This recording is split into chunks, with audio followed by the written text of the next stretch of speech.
ప్రశాంత్ కుమార్ డైరెక్షన్లో ఈ కానిస్టేబుల్ కనకం 2 సిరీస్ వచ్చింది. బాగుంది, తప్పకుండా ఎంగేజ్ అవుతారు మీరు.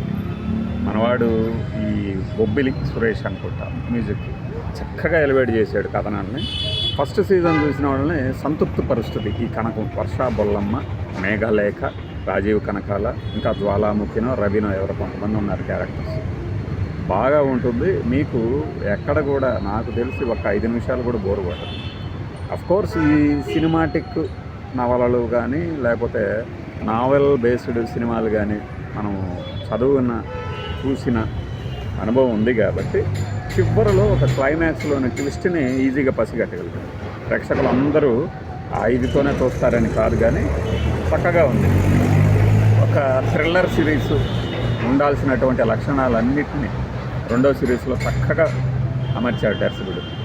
అలానే కోవలమూడు సత్యసాయిబాబా ఆట. మరి ఈ సత్యసాయిబాబా అతనా కాదా అనేది నాకు తెలియదు.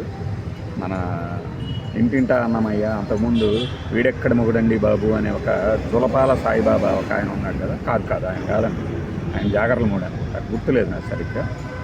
సో నిర్మాణ విలువలు కానీ చాలా తక్కువ ఖర్చులో, అంటే ఈ మధ్య మనకి కొంతమంది చెప్తున్నారు కదా వెబ్ సిరీస్లు కానీ ఇవి ఎంత బడ్జెట్ ఉంటాయని. ఆ బడ్జెట్లో అలాంటి ఒక అవుట్పుట్ ఇవ్వటం మంచి విషయం.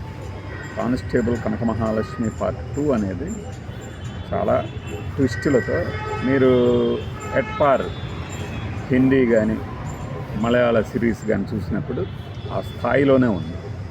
బట్ లిమిటెడ్ బడ్జెట్ అయ్యిందని నేను అనుకుంటున్నాను. లిమిటెడ్ బడ్జెట్లోనే ఆ రేంజ్లో తీయగలిగారంటే అభినందనీయులు. ఈ ఊపులో ఏంటంటే వీళ్ళు నెక్స్ట్ సిరీస్ తీయచ్చు. కానీ సినిమా ఆఫర్లు కనుక వచ్చినాయి అనుకోండి, వాళ్ళ క్రియేటివిటీని మొత్తం స్క్వీజ్ చేసి పడేస్తారు. బడ్జెట్ అంటారు, మళ్ళీ ఓటీటీ రైట్స్ అంటారు, అది లేకపోతే ఇది లేదంటారు, ఇది లేకపోతే అది లేదంటారు, చివరికి వచ్చేసి సంఖాన ఆగిపోతుంది సినిమా. అందుకని ఎలాంటి వెబ్ సిరీస్లు తీసుకుంటే మంచి పేరు ప్రఖ్యాతలు సంపాదించవచ్చు. ముఖ్యంగా ఈ ఫస్ట్ సిరీస్లో ఎవరైతే చంద్రిక అనబడే మేఘలేఖ మిస్ అయింది, అది బేస్ చేసుకుని 2వ సిరీస్ వచ్చినప్పుడు ఏమవుతుందంటే అమ్మాయి బతికే ఉందా అనే ఒక ట్విస్ట్తో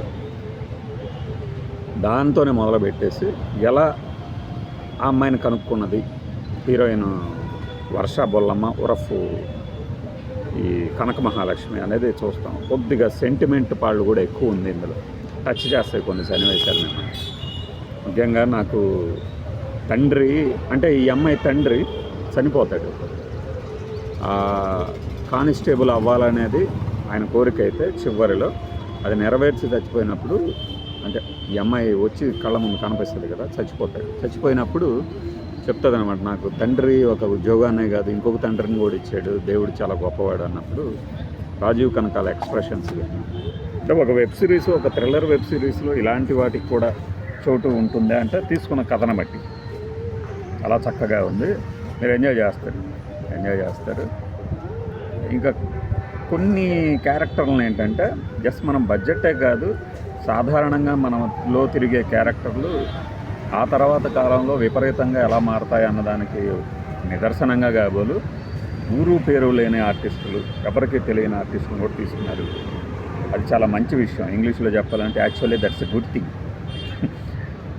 అది ట్విస్ట్ని ఊహించకుండా ఉండటానికి తీసుకున్న ఒక ప్రయత్నం కూడా అనుకోవచ్చు, చేసిన ప్రయత్నం కూడా అనుకోవచ్చు. బట్ కొన్ని వందలు లేదంటే వేల నవళ్ళు చదివిన వాళ్ళకి చివరి ట్విస్ట్ అర్థమవుతుంది. ఆ ట్విస్ట్ నుంచే 3rd సిరీస్కి నాంది పలుకుతుంది.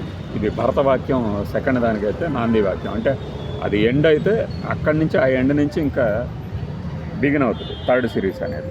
చక్కగా ఉంది, మీరు చూస్తారు. నేను చెప్పిన మాట కరెక్ట్ అంటారు. ఆ మ్యూజిక్ కానీ, లొకేషన్స్, హీరోయిన్ మన రాజీవ్ కనకాల, వీళ్ళ యాక్షన్ కొంత అక్కడక్కడ యాసలో కాస్త కృత్రిమత్వం కనబడినా ఓవరాల్గా మీరు చూసి ఎంజాయ్ చేస్తారు.